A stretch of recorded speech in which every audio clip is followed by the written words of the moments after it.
I am a llorona, proud of it. Good morning, y'all, y buenos dias. So if you're at this video, then I'm pretty sure that you watched the last video, which was how to avoid tantrums. If not, I will link that down below so you can watch that before watching this one.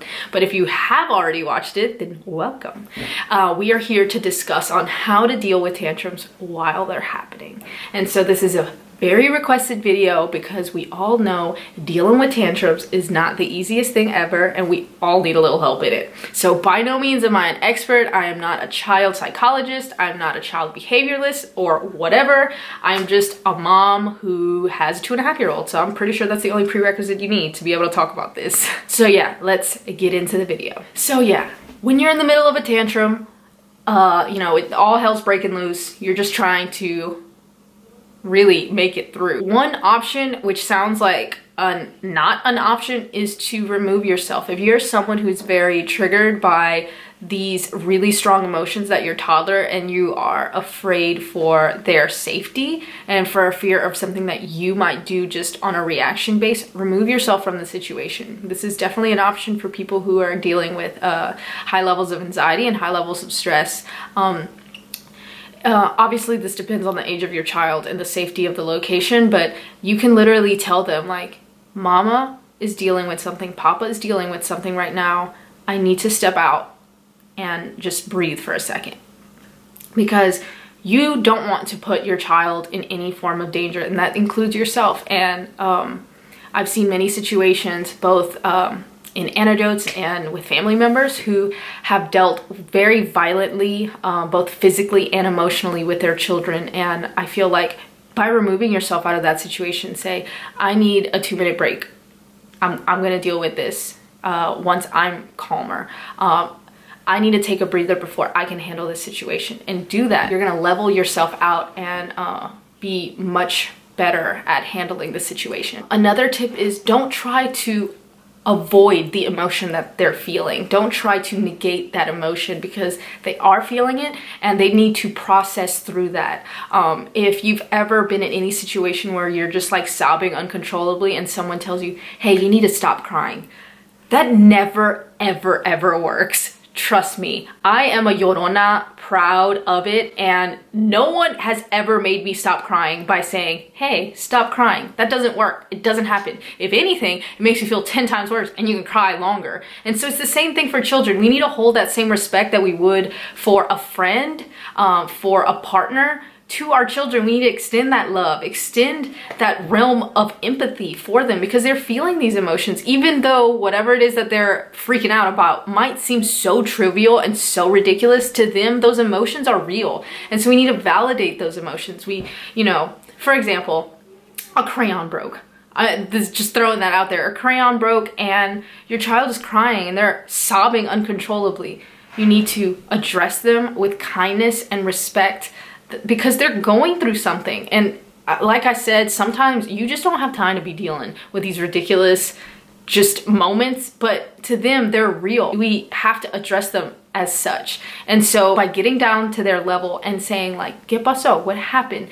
Tell me. You open them up to be able to discuss this to you. And that's not going to happen every time. They're not going to just be like, well, this happened and blah, blah, blah. Sometimes they're just going to continue on rambling and sobbing uncontrollably, but they are realizing, like, hey, my person is validating my emotions. And that's the first step into continuing and finishing through that process. And so yeah, the next step would be to give language to that emotion. If they're at a point where they're not reciprocating and they're not giving you any feedback, realize what is going on. I'm gonna go back to the crayon example and just be like, oh, your crayon broke. You seem really upset about that. And then sometimes that just goes off and they're able to explain, like, oh, you're right. I am sad because my crayon broke, and you know, and they'll start going off like that. That is something that happens with Luna all of the time. She'll be just so upset about whatever it is that's going on, and I will just kind of observe and give her the language that she might not be able to express at that moment because she's so overwhelmed. And so by saying, like, oh, está triste porque se le cayó el tenedor, and you're sad because your fork fell, and she's like, yes, you're right, that is why, sí estoy triste, and you know, and she'll start rambling. And like I said, that's you're starting to unravel and unwind those emotions so that they're able to identify it and then move through with that. This next step depends on your child, but try to offer comfort, try to offer physical, like a hug, holding of the hands. This does not work for every child, and do not feel bad if this does not work. This doesn't work with Luna. If she's having a moment, she doesn't want me to hold her. And this goes against all kinds of attachment parenting and gentle parenting, but I have to go with what works for me and my kid, not what some book is saying, which is why I always go back and tell you guys that these are just opinions. These are just things that I've observed that work with some kids and doesn't work with some kids. So just try them out and don't do it if it doesn't work for your kid. That's just how it is. And I've read so many things out there that just don't work for Luna, and that is fine. But as one option would be to give them physical comfort. Say, quiero un abrazo? Do you need a hug? Do you want me to hold your hand? And sometimes they'll just go for it, and that's all they really need. They just need somebody to be there and be like, your emotions are valid, and I know that you're going through something right now, and I love you. And sometimes that'll be the end of it. If not, the next example, which is something that I do with Luna all the time, is give them space. Give them the option to have their own space and deal with that on their own as well. And so with Luna, you know, if she's dealing with something, I'm like, quiero un abrazo? I always offer that first. Do you want a hug? Quiero un abrazo? And, you know, sometimes she'll be like, no. And I'm like, okay, ¿quieres sentarse en el sofá? Like, do you want to sit on the couch? You know, and pretty much like in my head, I'm like, do you want to deal with this on the couch? And so sometimes she'll just be like, yeah. Or sometimes she'll say no, and she just wants to stand wherever she's standing and deal with it and like feel those emotions. Because like I said, have you ever had like just a good cry? A good cry where you can't stop crying until you stop crying? Sometimes that's how they feel, and that's okay that they feel that way. Emotions are valid. Sometimes the actions that go along with those emotions are not. And that is the issue, but your emotions are always real. Your emotions are real to you, and that's how it is to them. And so while you're dealing with this, don't try to lecture and don't try to talk it out, because they're at a brainwave where they're not listening. They're not dealing with that in the way that you think they are. So even if your child is of an older age and you think that they understand, but if they're in that realm of emotion, if they're in that moment, they can't hear you. The same way if you're ever talking to a friend and they're having a breakdown, they're not listening to what you're saying, they're dealing with that. So it doesn't matter if you say, hey, you wanna go eat, or yeah, he kind of sucks, you should have broken up with him. Anyways, they're not listening. They're so into whatever it is that they're feeling that whatever it is that you say is like out the window. And so if they're having a breakdown and you're just trying to be like, well, you see, this and this and this is why, and they're not listening. They're not listening. And so A, they're not listening, so it's not helping. And B, it's so frustrating to be talking to somebody, especially children, when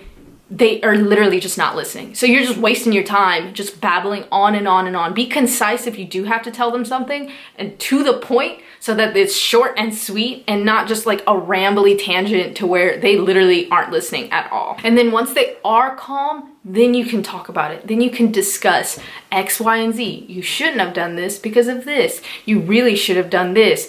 Blah, blah, blah. You're able to connect with them because they're calm. The same way with adults. We try to give these unrealistic standards for our kids that just like don't even make sense. We have to think about it and rationalize what it is that we truly expect out of our children. I talked about that a little bit in the last video, but just hold your kids to a realistic standard. Don't think that they're never gonna have a bad day. Don't think that they're never gonna be upset. These things happen. They happen with you, they're gonna happen with them. So don't think that if you're gonna be a certain way that your kids have to act like this. That's not realistic, and you're setting yourself up for failure. You need to be real. You need to be like, okay, today was good and yesterday was good. Today might not be that great, but that's okay. I can handle it, they can handle it, and we're gonna get through this. That's how it is. You gotta take it day by day, moment by moment. Some days the morning is great and then the afternoons are just like the worst thing ever, or sometimes vice versa. You have to be real with your expectations. You have to know that they are children. They are little human beings that are growing and developing these strong ass emotions that we can't even handle, much less them. We have to guide them. We have to teach them how it is that it's okay to feel upset. It's okay to be sad. It's okay to cry. Y'all, It is okay to cry. Did y'all know that? Did you know that? That it's okay for you to sit in your room and just sob uncontrollably, because that's a real emotion that you're feeling. And so it's the same thing with our kids. We have to let them express themselves. We cannot shame them for expressing themselves in, obviously, in a not violent manner. That's a whole nother level of when they're kicking and throwing stuff. I am very fortunate that we haven't gotten to that level yet. She has not tried to do any of that yet. But yeah, it's a whole other topic of conversation. But we just need to be able to nurture and love our children, because they are growing little people that are literally just learning how it is to cope with these emotions. So yeah. Those are a few of my tips on how to deal with the tantrum while it's going on. The next video will be things not to do while the tantrum is going on. So I hope you guys stay tuned for that video. If you guys have any comments or questions, any suggestions, any tips, please head over to my Instagram and leave them there. Tlazocamahti for watching, and I'll talk to y'all later.